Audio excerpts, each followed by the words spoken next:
একদম ধাবা স্টাইলের মতন এক তরকা বাড়িতে বানিয়ে নিতে চাও, তাহলে এই রেসিপিটা তোমাদের জন্য। বাড়িতে থাকা কিছু সামান্য ইনগ্রেডিয়েন্টস দিয়ে তোমরা এই রেসিপিটা খুব সহজেই বানিয়ে নিতে পারবে। তাহলে চলো এটা বানাতে আমাদের কি কি লাগছে সেটা দেখে নিই। আর আমি সুস্মিতা তোমাদেরকে আমার চ্যানেল ইয়ামিটস বাংলাতে স্বাগত জানাই। এই রান্নাটার জন্য প্রথমেই আমি এখানে নিয়ে নিয়েছি একটা বাটির মধ্যে 100 গ্রাম মতো খোসা সমেত সবুজ মুগ ডাল। এই ডালটাকে আমি প্রথমে ভালো মতো ধুয়ে নিয়ে তারপর জলের মধ্যে প্রায় 5 ঘন্টার জন্য সোক করে রেখে দিয়েছিলাম। আর আমি নিয়ে নিয়েছি প্রায় 3 টেবিল চামচ পরিমাণ ছোলার ডাল। এই ছোলার ডালটাকেও ভালো মতো ধুয়ে নিয়ে তারপর জলে 5 ঘন্টার জন্য সোক করে রেখে দিয়েছিলাম।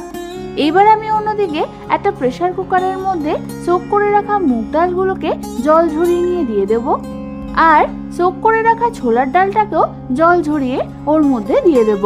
আর দেব 1 চামচ পরিমাণ নুন, হাফ চামচ পরিমাণ হলুদ গুঁড়ো, হাফ চামচ পরিমাণ কাশ্মীরি লাল লঙ্কার গুঁড়ো, আর দিয়ে দেব মেজারমেন্ট কাপের প্রায় 1.5 কাপ পরিমাণ জল।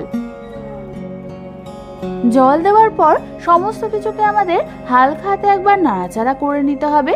তারপর আমি গ্যাস জ্বালিয়ে প্রেসার কুকারের ঢাকনা বন্ধ করে এটা কুক হতে দেব যতক্ষণ আমাদের প্রেসার কুকারে 4টে সিটি পড়ছে। তোমাদের যদি হাতে ডাল সোক করার টাইম না থাকে সেক্ষেত্রে ডালগুলোকে হালকা ড্রাই রোস্ট করে তারপর প্রেসার কুকারে সিটি দিতে পারো। সেক্ষেত্রে তোমাদের প্রেসার কুকারের সিটিটা একটু বেশি লাগবে। আমাদের 4খানা সিটি দেওয়া হয়ে গেছে। এবার গ্যাসটাকে অফ করে দিয়ে আমি প্রেসার কুকারের ঢাকনা খুলে দেখে নেব আমাদের ডালগুলো সেদ্ধ হয়েছে কিনা। তোমরা দেখো আমাদের ডালগুলো কিন্তু একদম পারফেক্টলি সেদ্ধ হয়ে গেছে। এবার আমি এই ডালগুলোকে হাতার সাহায্যে একবার ভালো করে নাড়াচাড়া করে নেব। এবার এটাকে সরিয়ে রেখে অন্যদিকে আমি গ্যাস জ্বালিয়ে একটা ফ্রাইং প্যান বসিয়ে দিলাম। আর তার মধ্যে দিয়ে দিলাম প্রায় 3 টেবিল চামচ পরিমাণ সর্ষের তেল।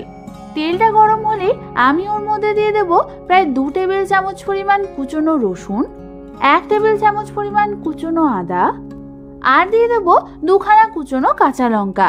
এবার আমাদের এই সমস্ত কিছুকে মিডিয়াম ফ্লেমে প্রায় 1 থেকে 2 মিনিটের জন্য হালকা হাতে নাড়াচাড়া করে নিতে হবে। 1 থেকে 2 মিনিট পর আমি এর মধ্যে দিয়ে দেব 2খানা মিডিয়াম সাইজের মিহি করে কুচনো পেঁয়াজ। পেঁয়াজগুলো দেওয়ার পরও আমাদের এটাকে মিডিয়াম ফ্লেমে আরো 2 থেকে 3 মিনিটের জন্য হালকা হাতে ভেজে নিতে হবে। 2 থেকে 3 মিনিট পর যখন পেঁয়াজটা একটু নরম হয়ে আসবে তখন আমি ওর মধ্যে দিয়ে দেব 2খানা কুচনো টমেটো, আর দিয়ে দেব হাফ চামচ পরিমাণ নুন।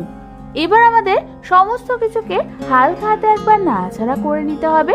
তারপর আমি টমেটোটা যাতে সেদ্ধ হয়ে যায় তাই জন্য ঢাকনা চাপা দিয়ে এটাকে একদম লো ফ্লেমে রেখে দেব প্রায় 3 থেকে 4 মিনিটের জন্য।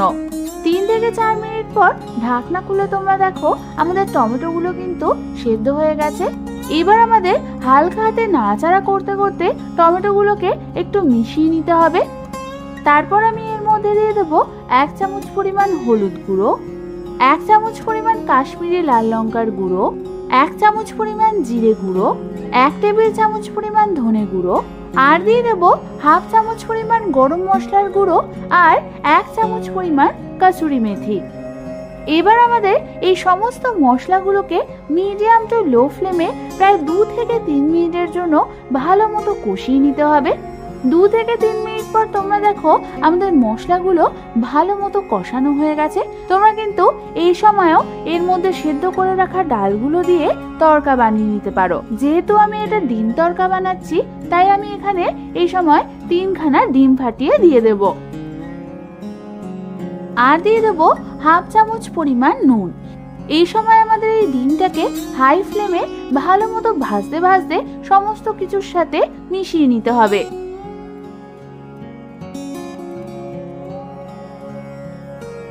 তোমরা দেখো আমাদের ডিমটা কিন্তু ভালো মতো ভাজা হয়ে গেছে আর সমস্ত কিছুর সাথে মিশেও গেছে। ঠিক এই সময় আমি এর মধ্যে দিয়ে দেব সেদ্ধ করে রাখা ডালগুলোকে আর দিয়ে দেব হাফ কাপ পরিমাণ গরম জল। এবার আমাদের সমস্ত কিছুকে হালকা হাতে একবার মিশিয়ে নিতে হবে। ভালো মতো একবার ডালটার সাথে সমস্ত কিছু মিশিয়ে নেওয়ার পর আমি এর মধ্যে দিয়ে দেব স্বাদ অনুযায়ী নুন আর দিয়ে দেব স্বাদ অনুযায়ী চিনি। নুন আর চিনিটা দিয়েও আমাদের হালকা হাতে একবার নাড়াচাড়া করে নিতে হবে। তারপর আমাদের এটাকে মিডিয়াম টু লো ফ্লেমে কুক করতে হবে প্রায় 2 থেকে 3 মিনিটের জন্য।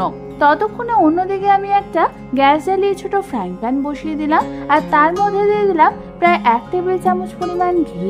তোমরা এর পরিবর্তে বাটারও দিতে পারো। আর দিয়ে দিলাম 1 টেবিল চামচ পরিমাণ কুচনো রসুন, হাফ চামচ পরিমাণ কাশ্মীরি লাল লঙ্কার গুঁড়ো আর 1 চামচ পরিমাণ কাসুরি মেথি। এবার এটাকে কয়েক সেকেন্ডের জন্য হালকা হাতে একটু নাড়াচাড়া করে নিয়ে আমি ওই তরকাটার মধ্যে দিয়ে দেব। আর দিয়ে দেবো কিছুটা পরিমাণ কুচনো ধনেপাতা। এবার সমস্ত কিছুকে হালকা হাতে একবার আমাদের মিশিয়ে নিতে হবে।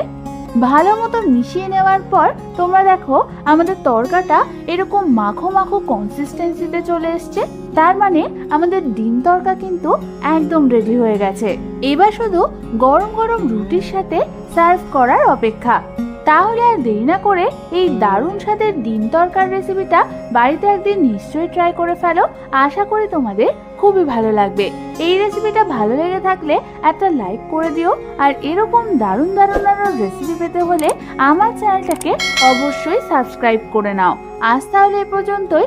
আমি আবার চলে আসবো তোমাদের কাছে নতুন কোনো রেসিপি নিয়ে।